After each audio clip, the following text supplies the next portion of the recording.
Bom dia, bom dia.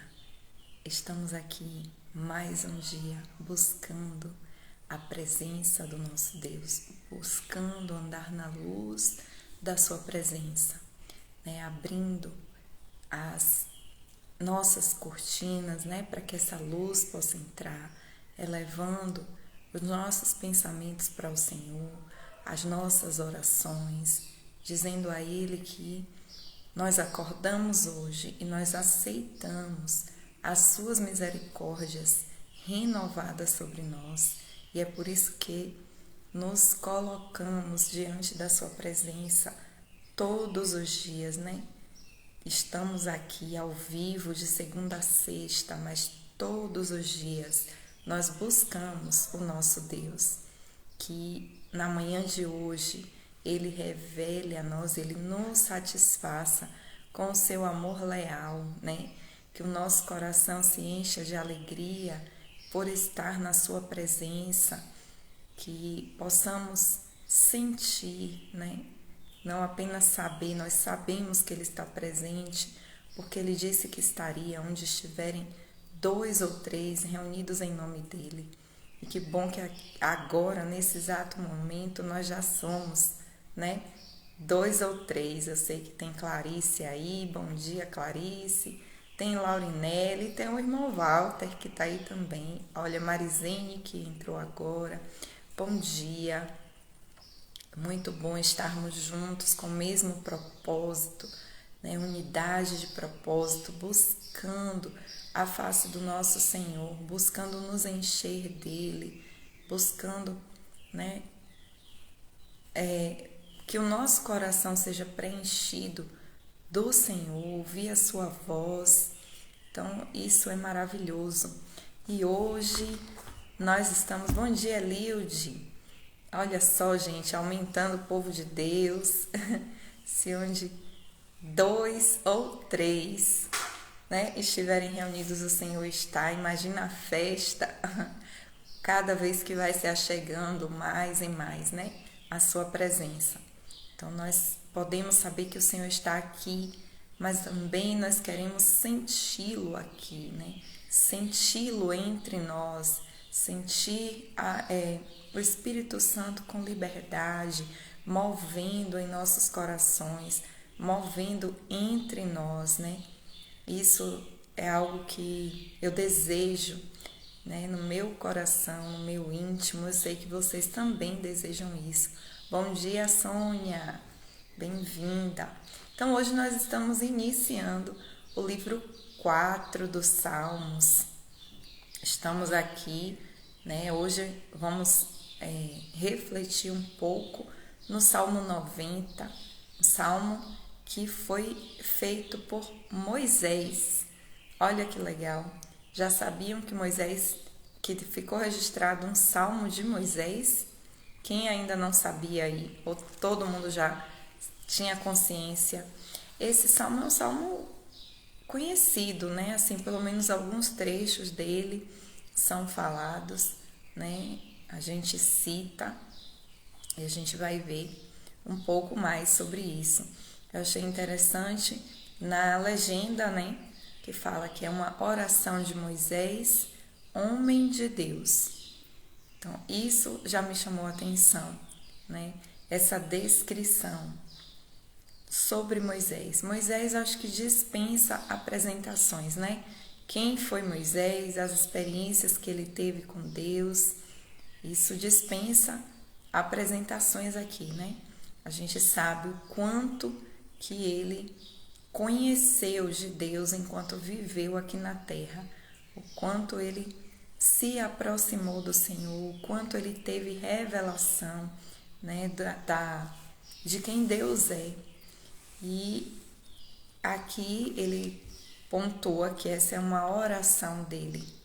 Então nós vamos estar, já lemos alguns relatos, né, lá, Êxodo, e nos livros que o próprio Moisés escreveu, nós temos esses relatos, mas aqui a gente vai ter de uma forma mais íntima, porque a oração dele, né, é como ele se dirigiu ao Pai. Lá Na maioria dos relatos, nós temos apenas a narrativa de como foi aquela situação. E agora a gente tem o registro de como ele se dirigia ao Pai, de como ele conversava com Deus, né? Esse homem que foi um homem de Deus, né? Que foi amigo de Deus, foi tido como amigo de Deus. Como é que um amigo fala com outro amigo? Como é que um amigo conversa com um amigo tão importante como Deus, né? Então hoje nós vamos ver como foi um pouco disso, um pouco de como ele falava com o Senhor. Bom dia, Rogério. Vamos começar. Senhor, Tu és o nosso refúgio sempre, de geração em geração. Antes de nascerem os montes e de criares a terra e o mundo, de eternidade a eternidade, Tu és Deus. Fazes os homens voltarem ao pó, dizendo: retornem ao pó, seres humanos. De fato, 1000 anos para ti são como o dia de ontem, que passou, como as horas da noite. Como uma correnteza, tu arrastas os homens, são breves como o sono, são como a relva que brota ao amanhecer. Germina e brota pela manhã, mas à tarde murcha e seca. Somos consumidos pela tua ira e aterrorizados pelo teu furor. Conheces as nossas iniquidades. Não escapam os nossos pecados secretos à luz da tua presença. Todos os nossos dias passam debaixo do teu furor. Vão-se como um murmúrio. Os anos de nossa vida chegam a 70 ou a 80 para os que têm mais vigor. Entretanto, são anos difíceis e cheios de sofrimento, pois a vida passa depressa e nós voamos. Quem conhece o poder da tua ira? Pois o teu furor é tão grande como o temor que te é devido. Ensina-nos a contar os nossos dias, para que o nosso coração alcance sabedoria. Volta-te, Senhor, até quando será assim? Tem compaixão dos teus servos, satisfaze-nos pela manhã com teu amor leal, e todos os nossos dias cantaremos felizes. Dá-nos alegria pelo tempo que nos afligiste, pelos anos em que tanto sofremos. Sejam manifestos os teus feitos aos teus servos e aos filhos deles o teu esplendor. Esteja sobre nós a bondade do nosso Deus soberano. Consolida para nós a obra de nossas mãos. Consolida a obra de nossas mãos. Esse é o Salmo de Moisés.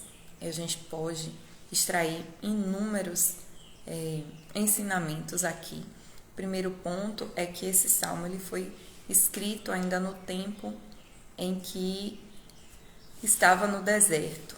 A gente sabe que o povo de Israel passou 40 anos no deserto, né? Perambulando lá no deserto.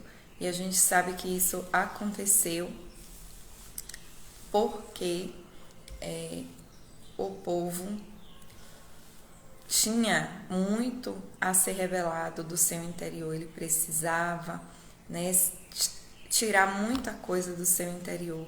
E então o Senhor fez com que esse povo rodasse o monte, ficasse dando voltas, né, em círculo, até que toda uma geração que não honrou o Senhor, que não reconheceu, né, a sua face, que fez o bezerro de ouro também, que entrou na idolatria, né, que deu honra e glória a algo que foi feito por suas próprias mãos e não a Deus. Então, até que essa geração toda morresse e uma outra geração pudesse entrar de fato na terra, receber a terra. Então, nesse período em que eles estão no deserto, que sai, devem ter saído outras, mas essa ficou aqui registrada, essa oração. Então, algumas coisas que me chamam a atenção, né, aqui, primeiro, quando Moisés diz, ele inicia falando para o Senhor, que o Senhor é o nosso refúgio. Gente, hoje eu tô com sono, viu? Hoje eu tô, se ficar meio lerdinha, vão me desculpando aí. Mas, enfim, ele fala, né, que o Senhor é o nosso refúgio, tu és o nosso refúgio. E essa expressão de Deus ser o nosso refúgio, a gente já viu em tantos outros salmos, né? Tantas outras vezes em que a gente ouve essa expressão.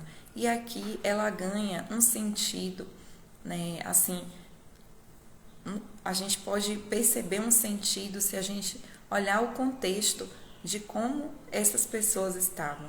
Eles habitavam no deserto, né?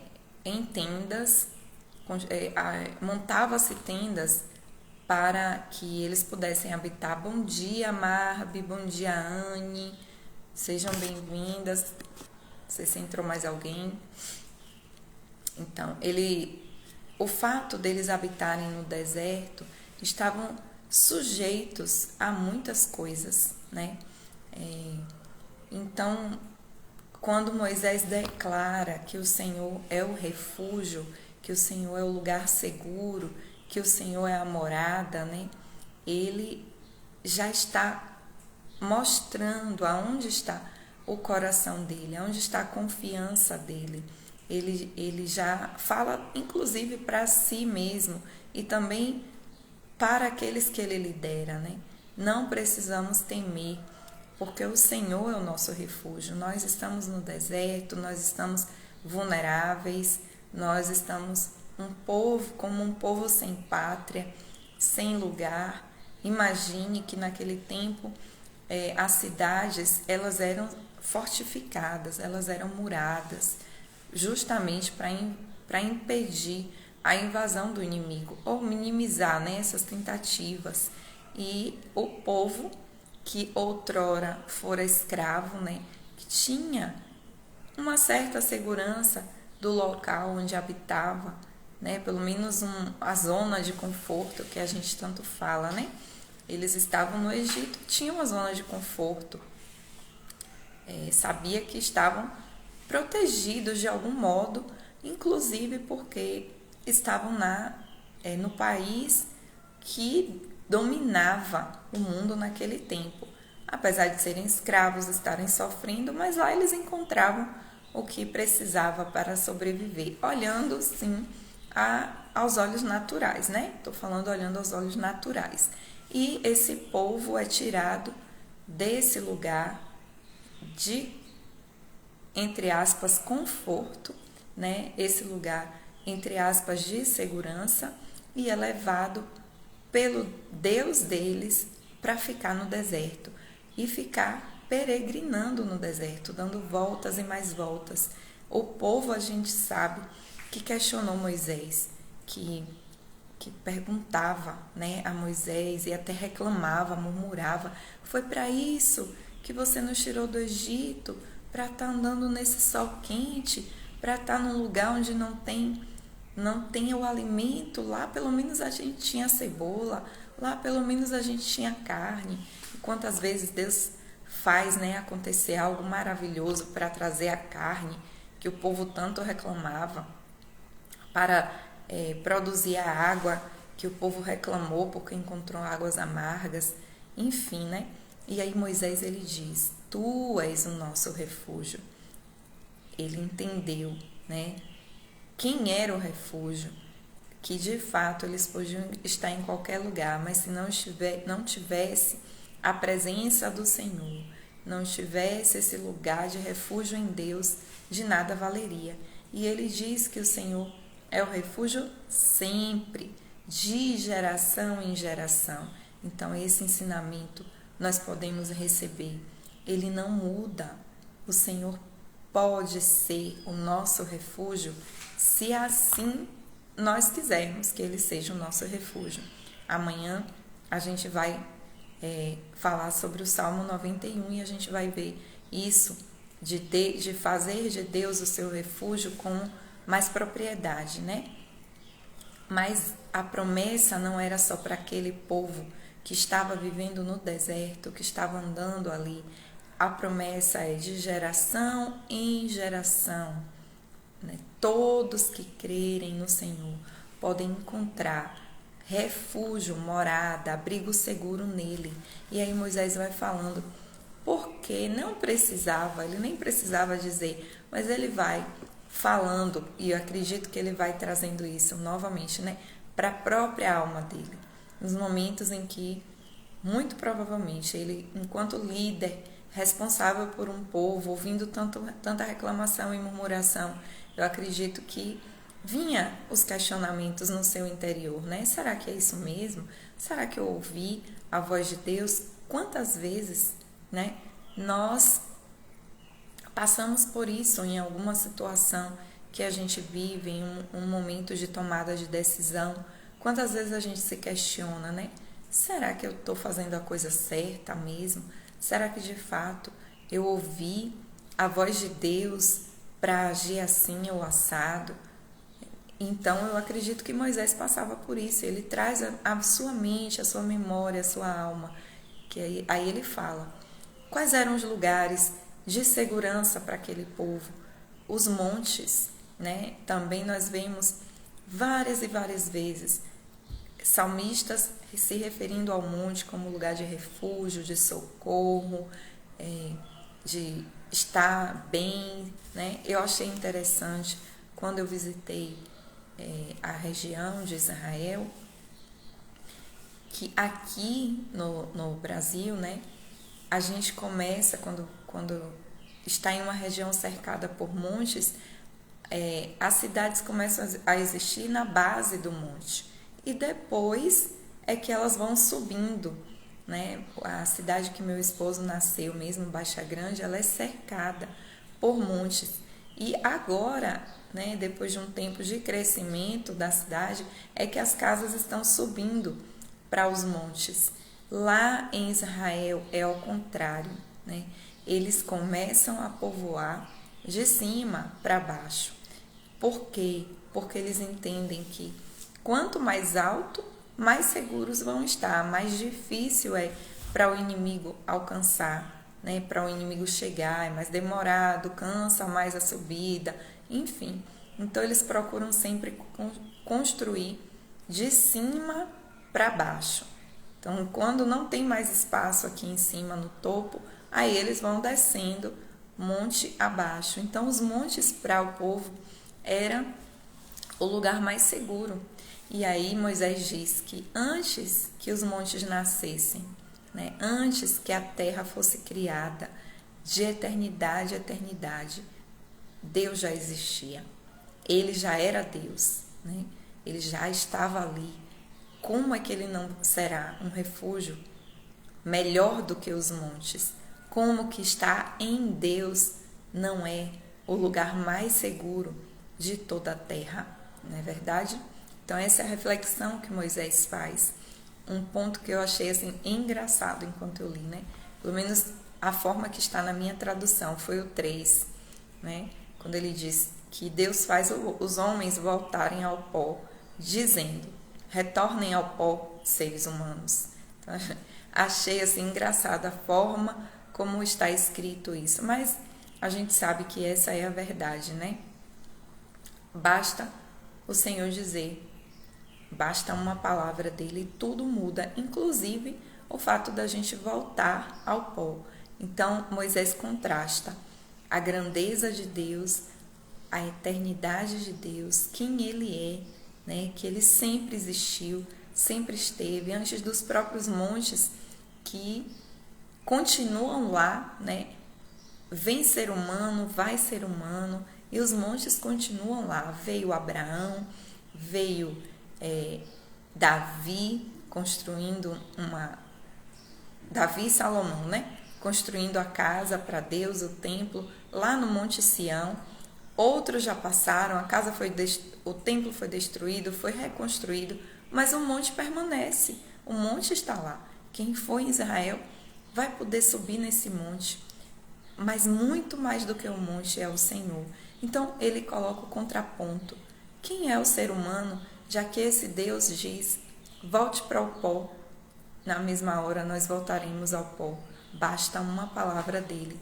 Então ele está aqui fazendo esse contraponto e mostrando nesse salmo esse olhar da nossa finitude, né? De nos colocarmos no nosso lugar, de quebrar toda a arrogância que pode haver em nós, mesmo sendo amigos de Deus como Moisés era, mesmo tendo intimidade com o Senhor, né? Como Moisés tinha, ele foi reconhecido como amigo de Deus, ele tinha ousadia muitas vezes no que ele ia falar com Deus, né? Ele tinha essa liberdade de conversar com o Senhor, mas ele sabia que bastava uma palavra de Deus para tudo mudar. Bastava o Senhor dizer, retorne ao pó, e ele iria retornar.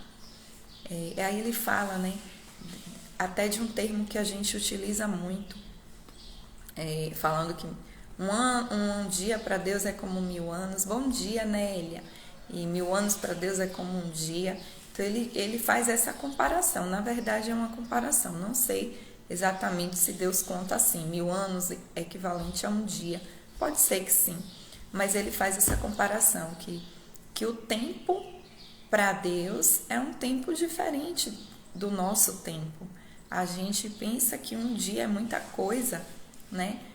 Para Deus não. Para Deus 1000 anos equivale a esse dia, né, de ontem que é para nós. Então, olha a grandeza do Senhor. 1000 anos a gente nem atinge, né?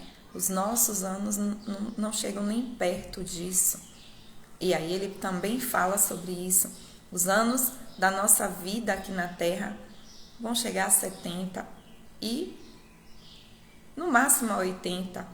É interessante que quem fala isso, ele fala dos anos serem de 70, 80 e já ser anos difíceis ao chegar nos 70, nos 80, do peso que já vai chegando à idade, dias difíceis, com sofrimento.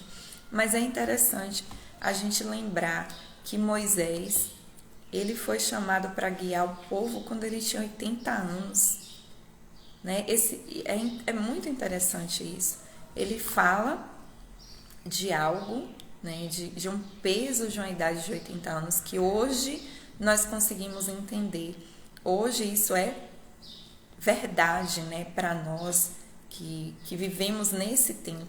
Mas para ele, naquela época, né, ele tinha 80 anos e ele conseguiu guiar um povo, ele conseguiu andar mais 40, mais ou menos, né, mais 40 anos no deserto. Ele chegou aos 120, né?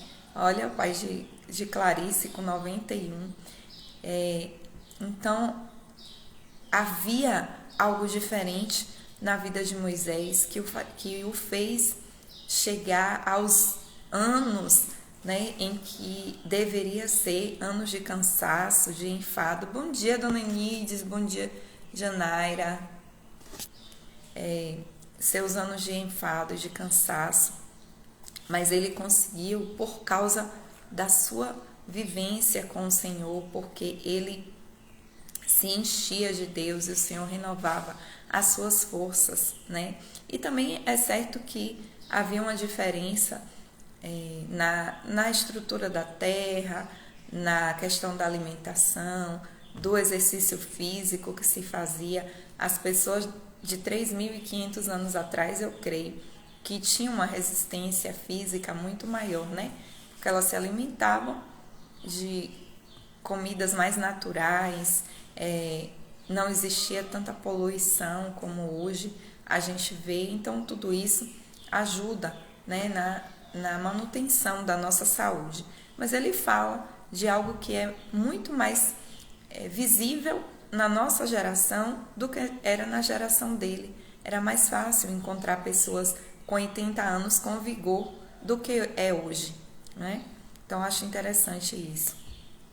Ele fala dos nossos pecados quando estamos na luz da presença do Senhor. E aí falamos de andar na luz da presença, né? andando na luz da presença. É a presença de Deus que traz essa luz. Deus é luz, né? O Pai das luzes. Então, andando na luz da presença de Deus, os nossos pecados serão revelados, mesmo aqueles secretos.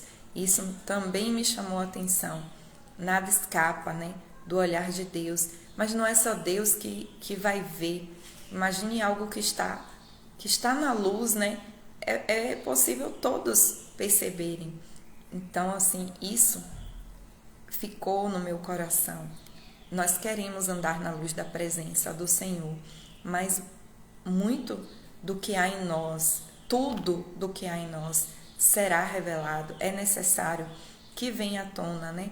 Nós estamos realmente dispostos a ter essa exposição ao andarmos na presença do Senhor, dos nossos pecados serem revelados, mesmo os mais secretos serem revelados. É, de fato, um desejo do nosso coração, né? Lançar fora esses desejos ocultos, esses pecados ocultos que estão lá no secreto, porque se desejamos andar na luz da sua presença, isso sim irá acontecer. Um outro versículo que é muito citado desse texto, desse salmo, é o 12. Ensina-nos a contar os nossos dias para que o nosso coração alcance sabedoria. Então, depois de dizer que o ser humano é limitado, que os dias aqui na Terra são breves, são rápidos, que a gente não consegue nem alcançar, né? O tempo de Deus, 1000 anos, que para Deus parece ser como um dia, né? Então, depois que ele fala tudo isso, ele diz: ensina-nos, Senhor, a contar esses dias, esses poucos dias que a gente tem na Terra, de tal maneira, né, que os nossos corações alcancem a sabedoria. E aí eu me lembrei, meditei em alguns textos que falam sobre coração. O que é que a gente lembra quando fala no coração? Eu lembrei do texto que diz que o nosso coração é enganoso, né? Que nós devemos guardar o coração, porque dele procedem as fontes da vida. Eu me lembrei de quando Jesus diz que onde estiver o nosso tesouro, ali estará o nosso coração. E eu lembrei também que se diz que a boca fala do que está cheio o coração. Então, o coração do homem, né, do ser humano, é um lugar importantíssimo. É um lugar que a gente deve colocar guardas, vigias, né, no nosso coração. Primeiro, porque ele pode ser enganoso, ele pode nos guiar para um lugar diferente, né? Segundo, esqueci. Dele procedem as fontes da vida, né? Então, a fonte da vida está no coração. E aí a gente pode lembrar que aquele que crê em Jesus do seu interior recebeu a promessa que do seu interior vai fluir os rios de água viva, né?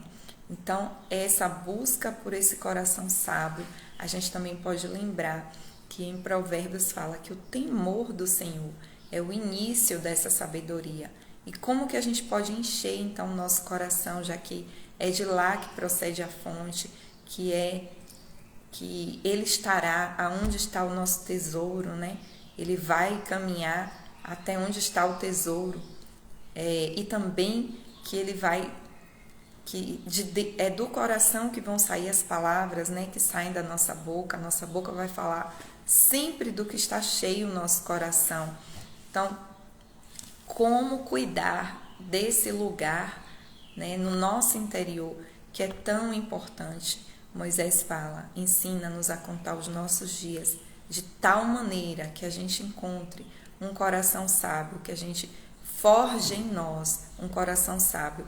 E tendo essa realidade da grandeza de Deus, da nossa pequenez, da nossa dependência dele, né, do fato de estarmos aqui na terra, ser por permissão dele, porque ele nos idealizou e a gente sai daqui a qualquer tempo, no momento em que ele diz, que ele disser, volte pro pó, nós também voltaremos. Então, essa busca por esse coração sábio está no o caminho, é buscar o nosso Senhor. O caminho já estava no versículo 1, fazer do Senhor o nosso refúgio em todo o tempo. E o 14, já para finalizar, satisfaze-nos pela manhã com teu amor leal, e todos os nossos dias cantaremos felizes. Que isso seja, né, a satisfação do nosso coração, a maior alegria, encontrar o nosso prazer nele, que o amor leal do Senhor, o seu recede, nos satisfaça, né? Porque esse amor preenchido em nós, revelado na pessoa de Jesus, vai nos ajudar a cantarmos de alegria todos os dias, vai nos ajudar a ver sentido no sofrimento. A gente já falou sobre isso, sobre a questão do sofrimento, não vou entrar nesse mérito, mas vai dar sentido, é isso que Moisés pede para Deus, que depois de passar por esse deserto todo, que o povo entenda, né, e se alegre, que eles encontrem sentido, alegria no tempo em que o Senhor os afligiu, no tempo em que o Senhor fustigou o coração, no tempo em que o Senhor aumentou o fogo para que essa prata pudesse refletir o seu rosto, né? Essa prata que nós somos pudesse refletir o seu rosto. E aí ele termina assim: consolida para nós as obras da nossa mão. Nós estamos aqui, né, fazendo algo para Deus. Não deixa de ser um trabalho, não deixa de ser um sacrifício, né? Para nós, enquanto seres humanos limitados, não deixa de ser. E aí ele pede para o Senhor consolidar, fazer isso ser firme, as obras das nossas mãos. Até isso, né? A gente precisa que o nosso Deus haja em nosso favor, senão a gente não consegue, nem com as obras de nossas mãos, nem com aquilo que a gente pode oferecer e fazer para Ele. Nós precisamos que o consolidar, o tornar firme, né, venha dele. E isso é algo que me chamou muito a atenção também, que ele, já que nós estamos sempre aqui juntos, né, que ele revele para nós, dia após dia, o seu amor leal, e que esse amor leal nos satisfaça e que ele consolide as obras das nossas mãos, né? Parece algo simples, alguém entrar numa rede social, abrir, né, um ao vivo, estar aqui falando e meditando daquilo que vem ao seu coração. Isso pode ser humano, mas que o Senhor traga, né, o fundamento, a verdade, a realidade, que Ele consolide as obras de nossas mãos em nossas vidas, né? Que seja firme, forte e que a gente avance na certeza de que Ele nos ama, de que Ele é leal, de que Ele guia o seu povo, né? E de que Ele é o nosso refúgio, o nosso lugar seguro de geração em geração. Que o Senhor nos abençoe, né? Obrigada, Deus, por esse dia maravilhoso. Obrigada pela Tua palavra, Senhor, que é exposta, transmitida, que venha como palavra viva diretamente do Teu trono, Senhor. Pai, se não tiver essa consolidação Tua, se não tiver a unção do Teu Espírito Santo, de nada adianta. De nada adianta tanta prosa, tantas palavras que saem. É o Senhor que consolida, é o Senhor que faz avançar. Eu agradeço a Ti por esses momentos. Eu agradeço a Ti pela vida de cada um dos meus irmãos e que o Teu amor leal satisfaça a todos, em nome de Jesus. Obrigada por estarem comigo, a galera que já acordou. Então, agora é hora da outra batalha. Que Deus nos abençoe nesse dia. Até amanhã.